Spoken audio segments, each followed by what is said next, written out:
Okay, so we are here to start chapter 9, um, which talks about hypothesis testing, a very important topic in statistical inference. Okay, now I think this altogether has 42 slides. This presentation, so I'm going to break it down. Otherwise I may not be able to download it.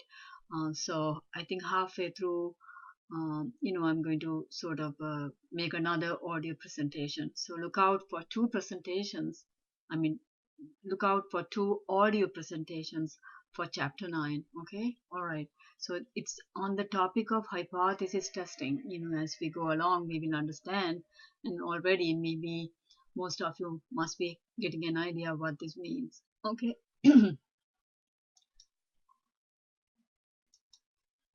Okay, so now when you deal with the topic of hypothesis testing, actually, it is kind of a procedure. Of course, why we do each step, we will try to understand, what is the logic behind each one of those and so forth. But typically, these are the steps that is involved in a hypothesis testing situation. You will first set up what is known as the null hypothesis and the alternative hypothesis. So I'm going to talk about this, in the next few slides, and then we'll have a test statistic, okay, which will help us to either accept the null hypothesis or the alternative hypothesis. Think of these two as as what can I say, as competitors of each other, okay, rivals of each other. So this statistic value will either make us choose this or this, okay. And then what is the criterion to do that?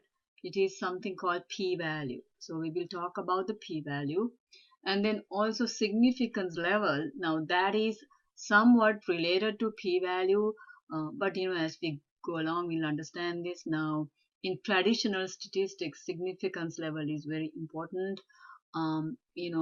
Because see, those days people looked up tables to get all these probabilities. Computers were not available. Those days, significance level was very important. Nowadays, because the computers are freely available, you can calculate this p-value. Not that it's not that difficult to do that, and then we will make our decision based on p-value. And then significance level is not as much important right now these days compared to maybe, like, I don't know, 1990s, 1980s and so forth, or even before that. Okay. And then also then after we finish this, see these four sections, it's pretty much we're talking about the concept behind the hypothesis, the procedure. So we will try to understand what's the logic steps behind this. So these are, you need to think of everything that I'm telling you during this lecture. Be critical about it. Pause the slide and then think about what is being said and what you're reading. And then after we sort of understand this, then we are going to deal with specific situations. Okay.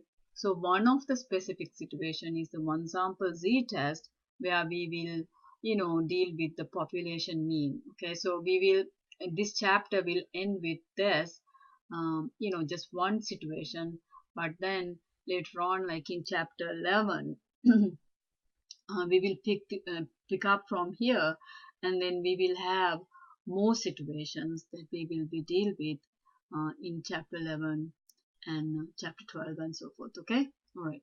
Now power and sample size, will not worry about this topic. Actually there are two topics, they are somewhat related. Will not worry about 9.9.6. So let's just say not included. Mm, for testing purposes, it's not included. I'm just including the slides and things because just for completeness sake. Okay. All right, so let's go to the next one. Okay, so actually speaking, about maybe 5 or 6 slides is going to be review of what we did in chapter chapter 8. So, things will go fast, and then, we will all be comfortable, once we go over this, because these ideas will be useful later on to develop the idea of hypothesis testing. Okay, all right. So basics of inference. Remember, population is all possible values. Now see, even in the test, few of you have misunderstood what the population means. Population is not the collection of people. It's not the collection of experimental units. It is what you measure from each one of them. Because even if you take people, you can measure their weights and heights. There would be times that we will be concerned about weights, but not heights. So it depends on the purpose. Remember, I gave you that handout. Based on the purpose, you will target on a certain measurement, and the population will be that entire collection of measurements, and the sample will be the portion of those measurements that we can examine. Okay, now statistical inference, remember, it is generalizing from a sample to a population, right? And then there will be some degree of certainty that we need to report. Okay, now there are two forms of statistical inference, okay, that we will be talking about, in this course. First one is hypothesis testing, which is covered in chapter 9, and then of course specific situations will be dealt in chapter 11 and chapter 12. And then now estimation is another topic which we will be talking about in chapter 10. Okay, so chapter 9 here. So let me put this in here. This is chapter 9. And then it will be continued later, and this will be in chapter 10. Okay. Oops. All right. So let's go to the next slide. Okay, so now just again to continue with the review, parameter is a characteristic of a population. Remember I said that, typically we will use Greek letters. I mean, of course, population proportion. Traditionally, the letter pi is used, another Greek letter, but now they have changed it to p, because, pi is used a lot in math, and, it can get confusing. Remember the math pi 22/7. So just to remove the confusion, now people use population proportion to be p. Now p and mu are unknown. These are population characteristics. And what are the statistics which estimate them? The sample mean x bar estimates mu, and sample proportion p hat estimates p. Now look, p hat, now this is a sample quantity. You can calculate this just like you can calculate x bar. Now you do not know mu and p, and that is why, in fact, we want to, estimate them. Okay, all right. So these are the basics of inference. There's a population, population which has several characteristics, numerical characteristics. Okay, we are interested in them. We need to know how much they are, but we do not know them. So you estimate them. You can make hypotheses about them. In fact, that is what we are going to deal with in this chapter. Okay, all right. So let's go to the next slide. So again, here they are talking about the comparison. As I said, typically parameters are denoted by Greek letters, statistics are by Roman letters, the source is population for parameters, and then sample for statistics, right? And then, we had this similar table even in the previous chapter 8 review. So I'm not going to delve, or to be talking too much about this, as we have gone over this. I like to get into the new chapter as soon as possible. Again, this picture also was from chapter 8. See, we will have a small sample, we will calculate statistics, which will enable us to estimate the parameter that we do not know. Okay, all right then, let's go to the next slide. Okay, so now again, this is also a review. Remember sample mean x bar, we said that it is a random variable. Okay, so because it's a random variable, it has a probability distribution, and we said that probability distribution of a statistic has a special name, sampling distribution. So now the sampling distribution of the mean is that is x bar notationally. Now it will be normal, right?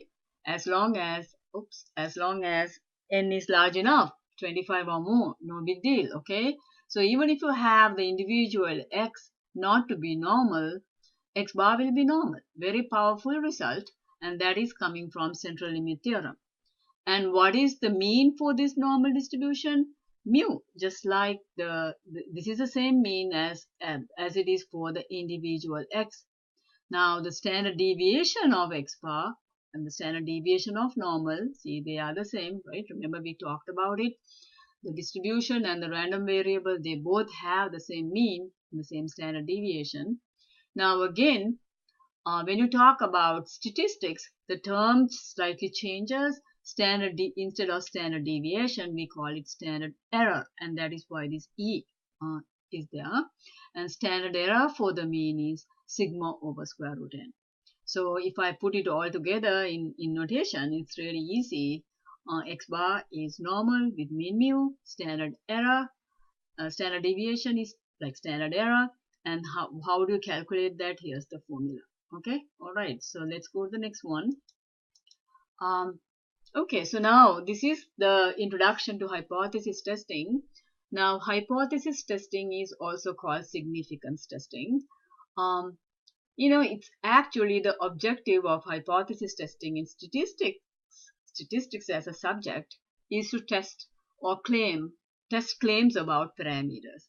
That means you make certain hypotheses about parameters, and then you will use the data to see whether your hypothesis is true or not. Okay, all right, so typically it will have 4 steps. Okay, so let's go over them, and then when we do problems, as we go along, I'm sure we will be able to understand this better and better. Okay, it is a little bit of an abstract topic, so you may have certain difficulties at first, but we got to have patience when we learn new things, and then as we do more practical problems, we will understand it more and more. Okay, all right, so these are the 4 steps. You need to set up the null and the alternative hypothesis, the test statistic, p-value, and significance level. Again, this is optional because nowadays we can just calculate the p-value and then make our decision to whether accept or reject the null hypothesis. Okay, so now these are the 4 steps. So whenever we do a hypothesis testing problem, at least these 3 steps are the most important. Okay, actually, if you do those 3, that's pretty good enough. Okay, now first of all, how you find the null and alternative hypothesis is, see, you always have a hypothesis. So hypothesis is actually the research question. So in fact, I will call it claim. Okay, that's what you believe in.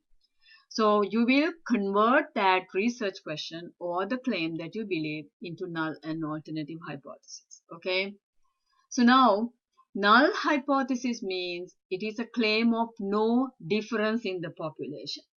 Like for example, I could say, okay, the average GPA of science majors at Penn State is 3.5. Okay, so no difference means I'm saying that average is actually 3.5. Now, on the other hand, if you want to say, okay, it is more than 3.5, rather than to use the null hypothesis, I will use the alternative hypothesis and say, okay, the average GPA for science majors at Penn State is more than 3.5. Okay. Now, so whatever claim you have, either you can write it as the null hypothesis or you can write it as the alternative hypothesis. Because, see, you will have a parameter, and then you will sort of make a guess that it is equal to a certain value, like 3.5. If you really think it is equal, so your claim is actually null hypothesis. Okay. If you think it is more, your claim is going to be alternative. If your claim is less, again it is alternative. If you do not know that it is more or less, you want to say, okay, no, it is not 3.5. It is not equal to 3.5. Then also again alternative. Okay. So actually speaking, if I am to put symbols in here, okay, here this is equal. Okay. Here you will have less than or not equal to, okay, or greater than. So that's how it is. Okay. Given a number, either a parameter will be equal to it, greater than it, or less than it, right? Now, sometimes you may not know which direction you go. So you will combine both these and say, hey, it may not be equal. Okay. Now, this kind of not being equal situation is important. Like if you try to fit into certain thing, like engineering, like if you have, you have certain tools where you have one ring has to fit exactly. Now, similar situations will occur in bioengineering as well. Like if you want to think in terms of the medical field. So, so there are situations where not equal is also very important. Okay. All right then. So, and then once you have the null hypothesis, you will write the alternative hypothesis, right? So always you will have to have a H naught. Actually, that is a traditional way of saying it. We can say H null and HA. A stands for alternative. So you have HA and H null. We need to write both these, okay? And then you will use the data and then say, okay, can we go with this or with this? So data will tell us to go which direction, okay? All right, so let's go to the next one. I think maybe I'm going to stop here because yeah, I will stop here. Yeah, because I had problems last time in